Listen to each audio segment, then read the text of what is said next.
Well, look at this. The US has vetoed a ceasefire by the UN. And for some reason, because the United States has all the power on the UN Security Council, their single veto means that there's not going to be any ceasefire, even though majority of the Security Council voted in favor of it. Well, let's get more from France 24's Jessica Lemazurier, who joins us from the UN headquarters in New York. Jess, just tell us what happened there at the UN Security Council and what reasons the United States gave for its third veto of a resolution.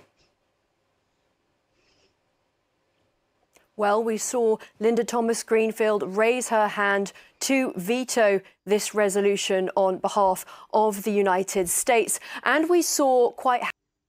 You would think that with Biden criticizing the Israeli government and saying that their assault on Rafah is over the top, that he would be in support of a ceasefire, but it seems like it's actually a lie, which is kind of obvious. It's like that PR stunt he did with the King of Jordan. It was nothing but a PR stunt because Biden has been in favor of the Israeli government doing whatever they want.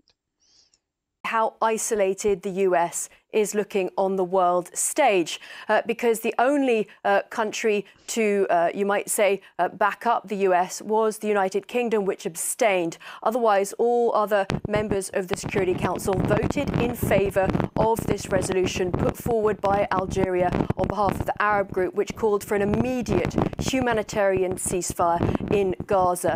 The Algerian...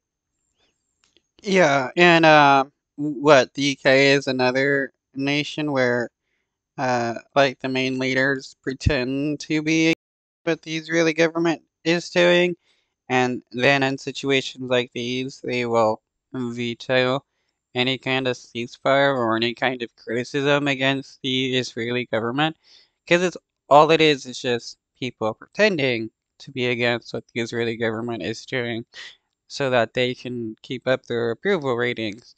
Especially in a case with Biden, whose approval ratings has been dropping since he has been showing his support of being a shitty-ass Zionist.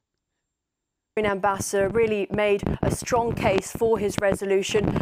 You quoted him. He also said that, you know, failing to back this resolution was agreeing to the starvation of Palestinians in the Gaza Strip. So we are seeing the US looking increasingly... Can we honestly admit that, like, being a Zionist is, like, just as bad as being a Nazi? They both act the same. They both want the same, genocide and mass murder. You know, Zionists are okay with the genocide of Palestinians. Nazis are okay with the genocide of Jewish people. Increasingly isolated here. We also heard some very strong words from the Russian ambassador and the Chinese ambassador. The Russian ambassador said, look, now we have almost 30,000 Palestinians dead, and time is really of the essence. If the Security Council had passed the resolution that Russia put forward shortly after the start of the war, when only 1,000 Palestinians were dead, then all of those thousands of lives could have been saved, he said. And the Chinese... But the US would have still vetoed the ceasefire, and being that they somehow have unilateral control over the UN Security Council, it would have been voted down and nothing would have happened. Chinese ambassador also expressed his strong disappointment at the fact that this text did not pass, and he said that really this was giving a green light to the continued slaughter. Now, I must point out that the United States has prepared its own resolution, a rival resolution, and for the first time it includes the word ceasefire. But I must emphasise that it does not call for an immediate ceasefire. It calls for the conditions to be right beforehand. And at the moment, this text is still in circulation. It needs to be negotiated, and it's not clear if or when it would come to a vote.